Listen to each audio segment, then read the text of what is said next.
Hear, hear. Hear, hear. Hear, hear. Parkinson's Podcast.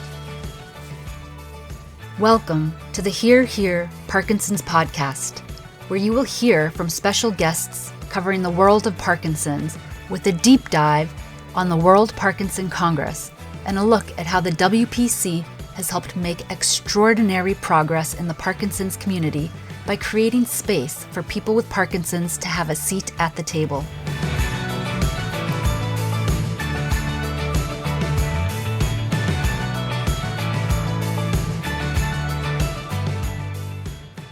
Welcome all, wherever you are. If you're looking forward to the next Parkinson Congress in Phoenix, Arizona in May 2026, this is the place to start warming up.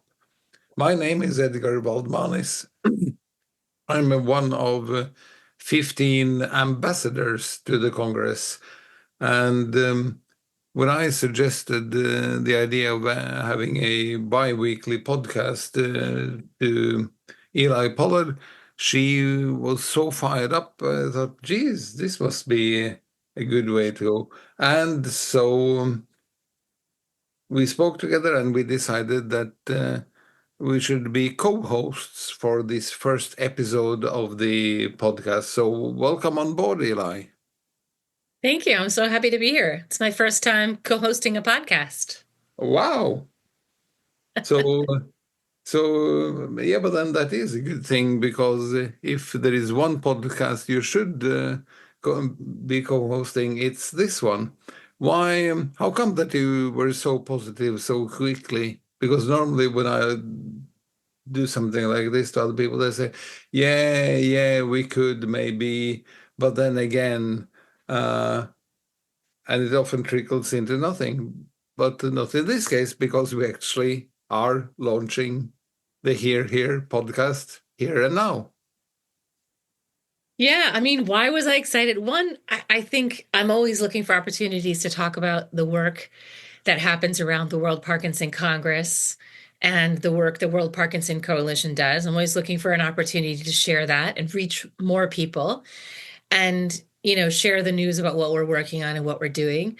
And when it comes to me with new ideas, I'm not scared away of new ideas, right? I'm always willing and open to trying new things if it serves the community of people living with Parkinson's.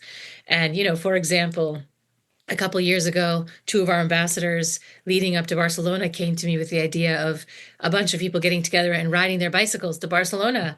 And I remember thinking, I think this is a great idea, but I could never ride from the UK to Barcelona. But if you guys want to organize it, I'm open to try and I'll give you the support to do it. So I feel like when you pitched your idea, it kind of along those lines. I mean, this is ultimately helping people with Parkinson's. It's ultimately helping people understand what we're offering at the Congress, and it drives up interest. And I'm always willing to give things like this a try. Good. For all those out there that are not familiar with Miss Eli Pollard, who is she? Who are you? I mean, we have this wonderful, I'm sure there is an org chart somewhere. I haven't seen one yet, but I'm sure there is one. And in one box, it says your name and what you do, actually. It's a great question. Who am I? That's a deep, deep question. We could be here for days talking about that. I think my role at the World Parkinson Coalition is as the executive director. So I was hired in 2004 to help launch the organization and get it off the ground. And back in 2004, I was asked, if we hire you, the job is really going to be to design and launch the World Parkinson Congress in 2006, the first one. And when I was hired, that was it. Just launch that first one. We have no idea what's going to happen beyond that. Let's just get to that point and then we'll figure it out. And so I've been around since 2004, and I am the executive director. And there's clearly more going on than just the World Parkinson Congresses, but that is the biggest program that we run every 3 years. Why only every 3 years? Why not biannually? Good question. Lots of people ask. It could be biannual, but in the beginning, it was designed really to be every 3 years, partly because it's a tremendous amount of work to do it. And Mhm. we want to make sure we do it well and we do it right. So that's one reason. Another reason is that while science does progress, there is progress, and science does sometimes seem to move quickly. In the world of research and science, it doesn't move that quickly. So if you have a Congress every year, it's highly likely that you're not really announcing new news every year because it doesn't move that quickly. So we said, well, let's not do it every year. Let's focus every 3 years. That gives us time to bring new science to the table and share exciting things. It gives us time to design this thoughtfully and carefully. And also, there are a lot of other conferences out there in the world, other conferences that serve and treat, the clinical community, the research community. And if we have our meeting every year, people really have to start picking and choosing. If they have small budgets, they can't go to everything. But if we're every 3 years, it's more likely we'll get people every 3 years to come to our event. All right, I buy that one. Um, so why were you chosen as the one to run the World Parkinson Coalition? Oh my God, that's $1 million question. I think you'd have to ask our founder, really, Dr. Stanley Fawn. He would be able to tell you more about why, but he hired me. And I think one of the things that really attracted him to hire me and the team that interviewed me was that I have a lot of background in nonprofit management, nonprofit work. They wanted somebody who understood how to run a nonprofit organization. But they also were really looking for someone who had international experience. And I spent, most of my 20s living outside of the United States. So Japan and Zimbabwe and Switzerland, India, did a lot of traveling and work, research, studying, living and working. And they wanted someone who had nonprofit management, but also understood how to work at an international level. Understanding cultural differences can often be a barrier for good communication and progress. So they wanted someone who could navigate different cultures. And they really wanted someone who was passionate about a cause. And I've done a lot of advocacy work before, not around Parkinson's until this job, but I think they thought that layered in nicely. I mean, I'll be quite honest. I did not have the knowledge on how to organize a big World Parkinson Congress. That I learned on the ground and on the fly as I was, we say in English, on the fly. That was something I had never done before. So that was a quick learning curve for sure.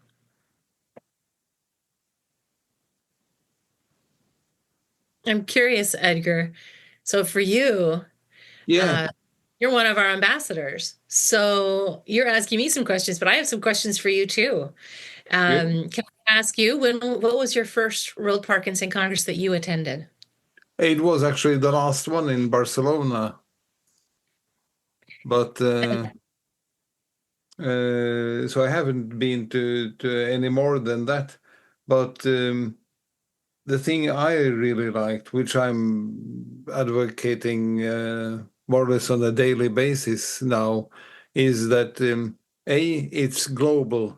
It's truly global.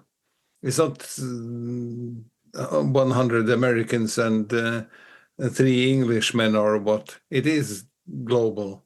Um, it is huge. What did we have? Some 4,500 in Barcelona.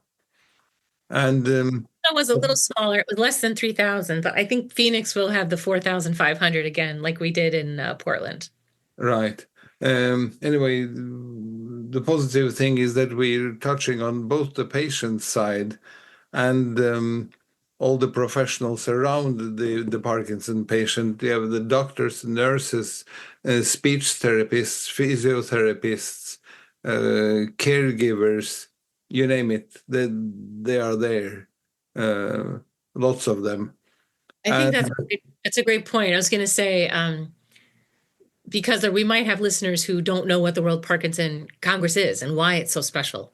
So, do you want to just elaborate a little more, Edgar, on? yes, the third one, we often do this in Norwegian. We quote things in threes. We say the three best reasons, the three most important. So the one was the global, the second one was the audience we're speaking to, and the third one was something you and I have discussed earlier, is that people stay on. They don't come in and deliver their spiel in half an hour, 45 minutes, whatever, and run off to the next big event. They stay, and they are there, and they are, I don't know if that is an English word, but I would say approachable. I mean, if you bump into someone in the lunch queue and you say, "Oh, I enjoyed your speech earlier. Can we discuss a little more for 2 or 3 minutes?" And the speaker says yes, because they are all there to meet others. They are not there to run away. They are there to meet others and to gain the insights. And sometimes the insight could be as small as saying, Eli, you mentioned in your speech that all over Europe, be aware that Norway is not part of the EU, the European Union. There's a separate discussion of whether we should or should not be, but we are not. And that makes up some differences. So just wanted to give a hint for your next speech, wherever that may be. And then you say, "Oh, that's useful. I forgot. I totally forgot about Norway." That's I say, "No worries, but next time." And it could be as short as that, but it's valuable to the speaker who gets a hint. I love that. You're absolutely right. And you're absolutely right. And it was when you mentioned that to me that I really started to think more about that, right? It's the fact that because we are a small charity, we are a small nonprofit organization, we rely on donations, we rely on revenue from registration. We don't have big, deep pockets. We're very strategic about even when we invite people to the Congress. And my rule has always been that we will never just invite a speaker to come and do one thing and then leave. To get the most out of the experience and this expert, if we're going to fly an expert in from Australia or from Japan or from wherever, Europe and US, wherever, we want to make sure that we utilize them. So we'll invite a speaker to speak. Then we might invite the speaker to host a roundtable. We might ask the same person to host a poster tour. So you can kind of find people around, and they stay. Part of the reason they stay is because they have multiple tasks throughout the week. And that has, in a way, yielded a really great family feeling. Like you said, they stick around and they feel committed and they feel part of the group. And I hadn't really thought about it till you described it. Oh, that's cool. Yeah, because it's not like I'm a household name or anything, but the people that know me in Norway know that I'm more or less Mr. Networker, who goes around and speaks to people, and I'm not afraid to approach whoever it might be about things and get to know more people across. Because the week after the Congress, someone in Oslo says, "So who knows someone in London?" Or in Zimbabwe for that reason, or in India or whatever. And then I can say, "Oh, wait a minute, there's this Indian guy I met at the Congress. Here's his business card. I can share these details with you." Drop him an email and her, for all good sake, drop her an email and say hello from me. Yeah. And I'm sure she can help out with background on what it's like to do things with Parkinson's in India. I don't remember if it was my conversation with you, Edgar, but maybe it was you. We talked about the value of the World Parkinson Congress outside of the scientific program. It's in the hallways. It's called the unconference. Was that a conversation with you? So I love that term, and I know you didn't make it up. It's around, but I think that the World Parkinson Congresses have an incredible unconference, right? Outside of the scientific program in the hallways, like lots of meetings. But I feel like the WPC is particularly special because it is the only time that the entire community of stakeholders in the Parkinson's space comes together at a global level. So it's these neuroscientists who are trying to cure Parkinson's and find new treatments. It's these clinical researchers that are trying to find also new treatments and figure out how to take better care of their patients. It's all the clinicians. So all those people helping to take care of patients who don't do research, but just the clinicians who are there, the PTs, the OTs, the SLP, the nurse. And then, of course, it's people with Parkinson's and care partners and policy advocates and other people. It's the only time on a global scale, that we all come together in one place under one roof for 4 days. And so it is incredibly unique. And I think that unconference, that term, that unconference, what happens in the hallways is quite spectacular. I really just love it. What was your, like, if you, when someone comes up to you and they say, what was your biggest sort of WPC experience? Like, what was it, Edgar, that you walk away and say, this happened and it was amazing? It was the network. And for me, it was especially cool because I'd read the book Ending Parkinson's Disease a couple of years before. And then all of a sudden, 3 of the 4 co-authors were there in the book nook, or what do you call it? I thought, gee, it's them. They're here. I was really kind of starstruck. But I thought, well, we could probably do a picture. It can't hurt to ask. The worst thing is I can get a no. But I got a big yes from the 3 of them. And we followed up because I also run a Norwegian podcast for the Parkinson's community in Norway. And I asked if they would be kind enough to be guest of the week, one after the other.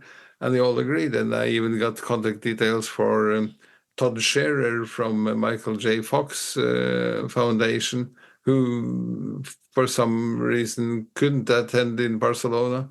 And he also joined on one of my podcasts. So that was the biggest takeaway, meeting the 3 there and experiencing that it really was like what you and I have been saying. People are approachable. It was like, no, we don't have time for this. What's his face from what? Norway? Where is that? It was sure. And just for people who are listening, when you say those 3 people, the names, you mentioned Todd, but the people you saw were Ray Dorsey from Rochester in New York, and Bas Bloem from Nijmegen in the Netherlands, and Michael Oken from the University of Florida in the US. And then, of course, you mentioned Todd Scherer from the Michael J. Fox Foundation. Yeah, I love that you got to see them in the Book Nook. And for people who don't know what the Book Nook is, it's a space we have at every Congress where books that have come out about Parkinson's or by people with Parkinson's and connected to the Parkinson's space since the last Congress. So they're not books that go back 10 or 20 or 30 years. They're really books that are fresh and new. And we create a space in the exhibit hall for those books to be put on display. We don't sell them, but we put them on display. We invite authors to come and meet with people. And then we give you a list of all the books. So you can go home and say, oh, I looked at these 6 books of the 30 or 40 or 50 books. I want to buy these. So you can just kind of get a sense of if you even want to buy the book. So it's more just browsing. But we do invite the authors to sit on panel discussions and to host roundtables. So you can meet some of the authors, not all of them, but most of them do. So it's a fun space where you can connect, and you're meant to connect, and you're meant to meet with people. And the authors of these books, they love to talk to people about their stories and their books. So it's not a hard sell. They love it. Yeah, they do. And another angle on that one is it's not only books by senior professors from high-level universities or whatever. It is people who have a connection with Parkinson's for some reason that have then put this together and created a book. And this book is on display because it is a book by and for someone who has a connection to Parkinson's disease. Yeah, exactly. So you attended the first World Parkinson Congress. For you was the 6th World Parkinson Congress, which was in Barcelona in July of 2023. And after you attended, and then you applied to become one of our ambassadors for the WPC 2026. So you are officially a Parkinson ambassador for the 7th World Parkinson Congress, which is taking place in Phoenix, Arizona in 2026, May 24th to 27th in Phoenix. I'm just curious, what was it that inspired you to apply to be an ambassador? My view, and it may not be very correct about this event, but my view is always that if I can be on the inside somehow then I can influence what happens. I will know what happens. I will know a little more than the layman about why it happens.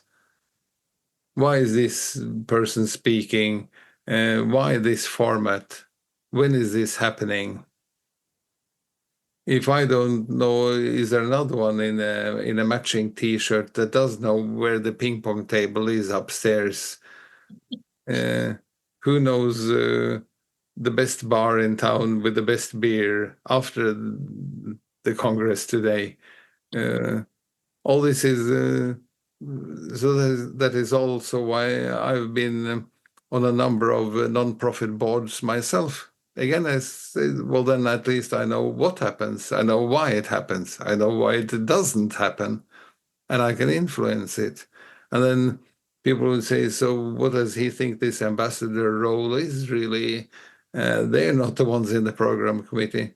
No, but we will probably meet someone from the program committee and we will get to know. And we Yeah. will know well in advance what is happening. So that's, and then of course, yes, again, meeting people, new ideas, fresh ideas, new books out, new research out. Everything is something that where I will be sort of one step ahead compared to the anyone attendee. Yeah, exactly. No, I think you're right. You need to be in it to be part of it, for sure.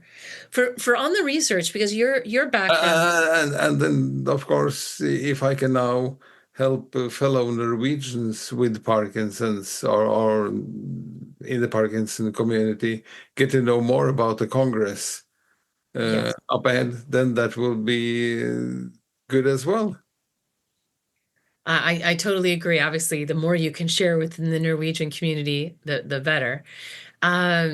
I'm curious, Edgar. So you're not a researcher yourself. What No. was your what is your professional background? My professional background is sales, marketing, and communication. Aha. Hence 40 the years, podcast more or host. less.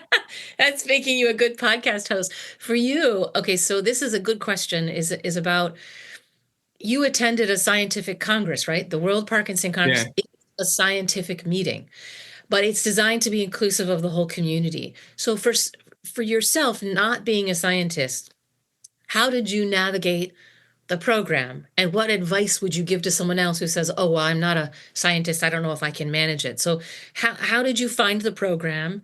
And what advice would you give to someone else who's going for the first time? Uh, if we take the last one first, what advice would I give? I would say again, browse through the program as soon as it appears on the web.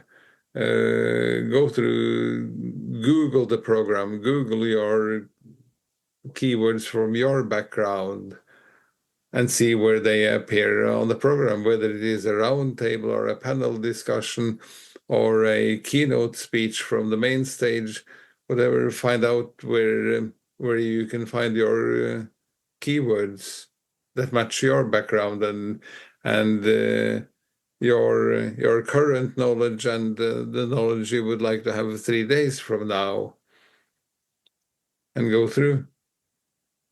Very And if you can't find anything, ask mm-hmm. around, and someone will know, and someone will point you in the right direction. Sure.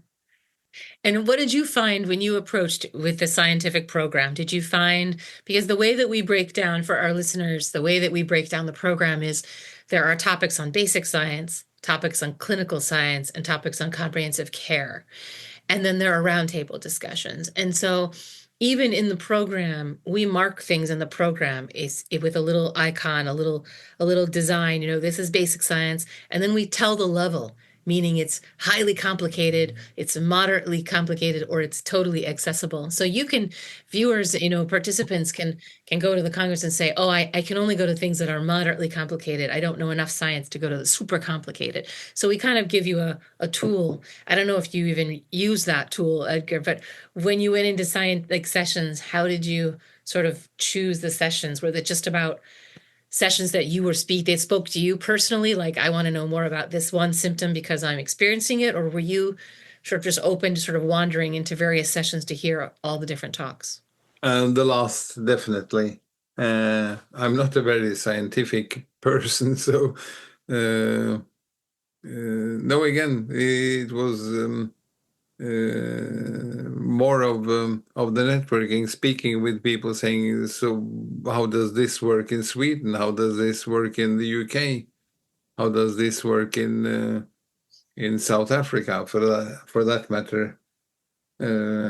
How do you work?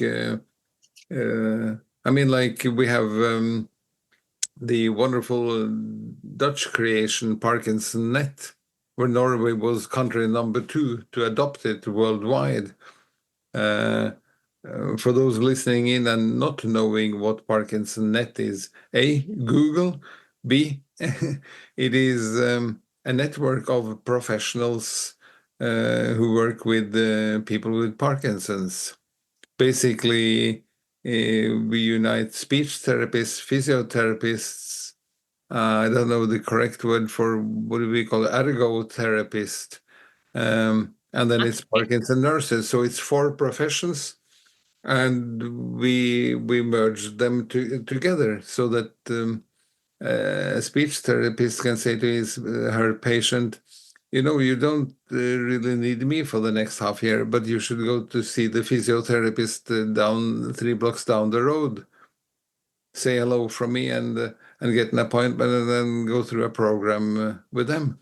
And then, by and large, the patient gets more professional care, and the right professional care. And these 4 professions also get to know more about how the others are treating their patients and sharing knowledge. Yeah. So ParkNet started in the Netherlands with Bas Bloom and his team, and then you're saying it expanded into Norway. In Norway, do you also call it ParkNet, or is it called something different? Parkinson Net, yeah, no, it's called the same thing. Okay. Only we have, I think there is a little difference in which professions that are part of Parkinson's Net. But that again has to do with how your health care system is built up in each country. Exactly. So I'm curious, Edgar, there were a handful of Norwegians who attended the World Parkinson Congress, more than a handful of Norwegians that attended the Congress in Barcelona in 2023.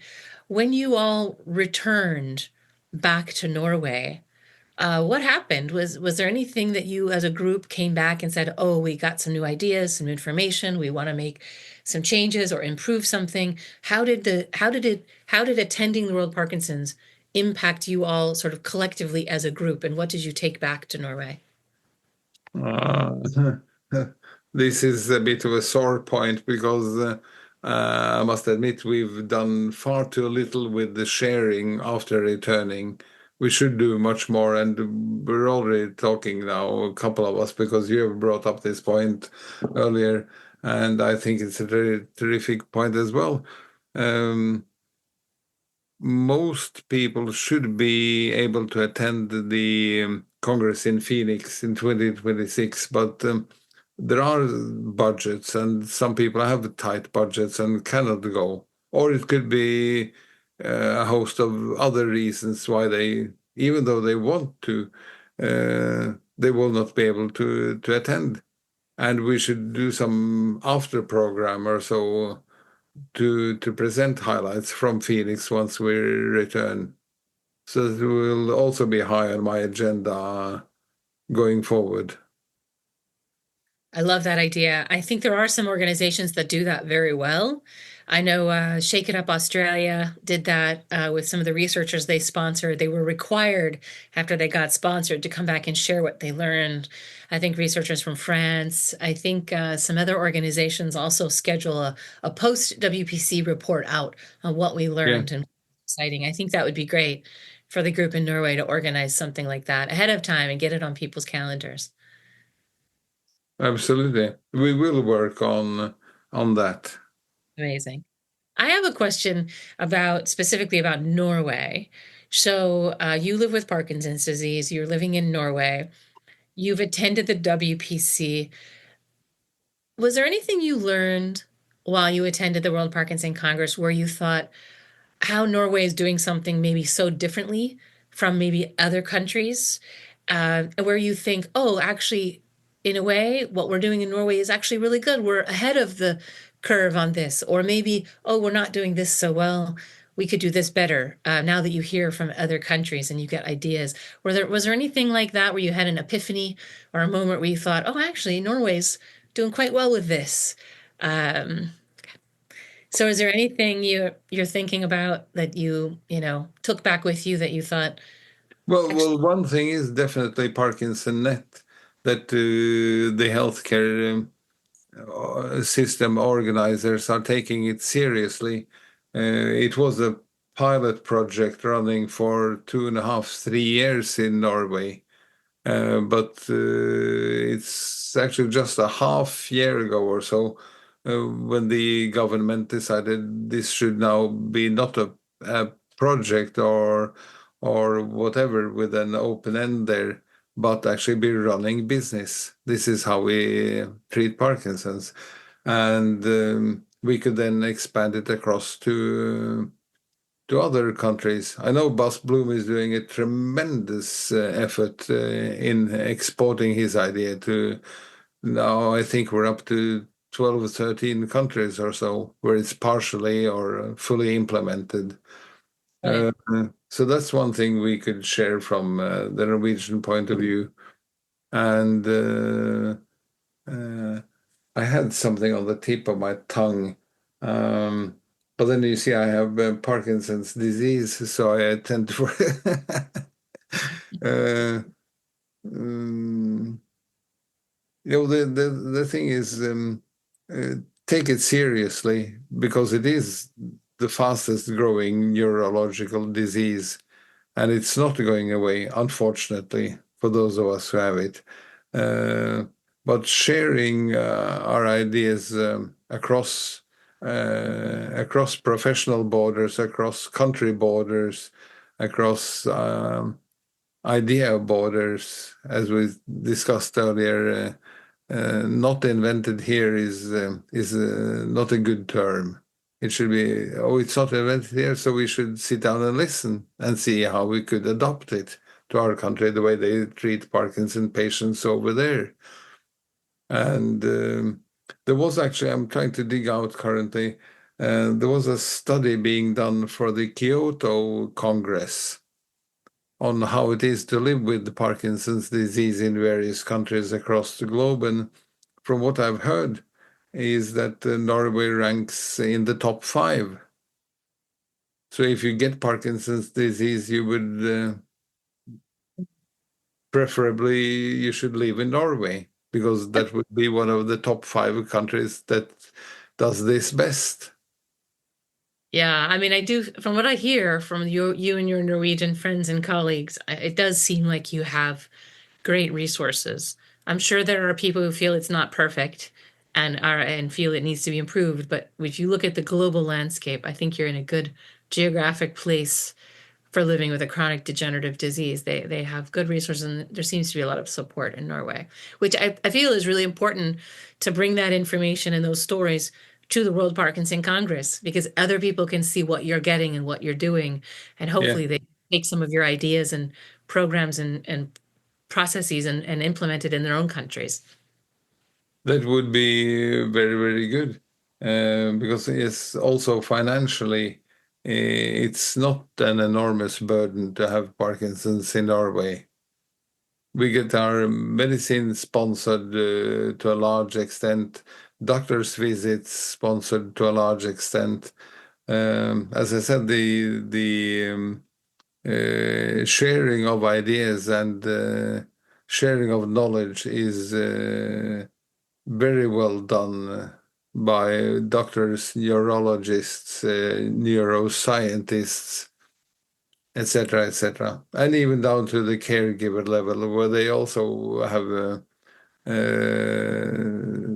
community groups where they share their experiences of how it is to live with someone who has Parkinson's, how to cope on a day-to-day basis.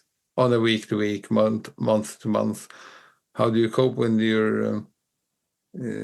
there's also a saying in Norwegian, one patient becomes two, because the caregiver who tries to hold a day job and then comes home and then has to serve the Parkinson patient at home, who cannot go out shopping groceries, cannot cook dinner, cannot clean the house, and they work themselves out. But at least we're speaking about this, we're speaking about what can be done to make the life easier for the caregiver as well. Well, I've often heard that for every person with Parkinson's, there are 10 people deeply impacted, right? So you've got if you have a partner and you have children and you have parents and you have siblings, if you just are married and you have 2 kids and your parents are alive, and then you have a couple of siblings just within your own immediate family, for each person diagnosed, multiple people are impacted. Of course, your primary care partner is the most impacted. And so that they could, again, exhaust themselves. But back to this point of sharing and collaboration. And I know we're coming to the close of our podcast here, but I think this is what makes the World Parkinson Congress so special. It's the sharing, and it's the sharing of the scientific program, but in the unscientific program. So the unconference, as we said earlier. And I think that what you're doing in Norway would be amazing to bring information about what the Norwegian Parkinson Disease Association is doing and share it with other groups, whether that's through a poster abstract or a presentation or just casually sharing in the hallway the research and the stuff you guys are doing. I think that's what makes the WPC so special, is that people can learn from what you guys are doing. And I think hopefully if you've got some good things happening for care partners, you should plan on presenting that at the next Congress. That's my pitch. My pitch for bringing information. It's about the information coming to the Congress and sharing it, and then people walking away with that new knowledge. Yeah. Good. And in the time from now, from January 2025 until the Congress in May, we will also share in our bi-weekly podcasts called Here Here. There was an idea that I got that in earlier days, you had this town crier who went around and then stopped in the marketplace and said, "Here, here, the king is coming," or whatever. And we can now say, "Here, here, the Congress is coming." That's right. I love it. And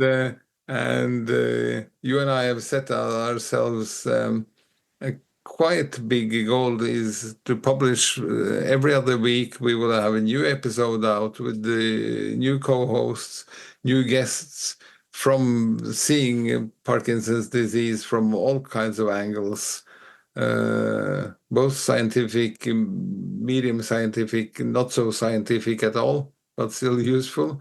And we will share and encourage every listener to share as well, and to share the idea that we are here. The good thing about the podcast is that you have it with you at all times, because it's on your mobile phone. That's a question. Is it a mobile in the US or is it a cell phone? I do think that most people in the US call it a cell phone, but and I think in Europe it's mostly a mobile phone, right? But I use them interchangeably, so I sometimes I lose track. But I think in the US primarily people say cell phone. Yeah. Okay, so you have it with you on the cell phone at all times, as opposed to a brochure which you may have left back at the office on the bus going home from work. You all of a sudden say, "Oh, I should have taken that brochure. I could have read it now." Well, you can pick up your phone, whichever phone, and listen in. And we will be there. Thanks, Edgar. It's been a pleasure to launch this first podcast with you today. I'm excited to see the schedule and the special guests, and excited to announce them over the next 16 months, 18 months, and invite people to join us for this journey, this podcast journey, as we count down the months to the WPC 2026. Absolutely.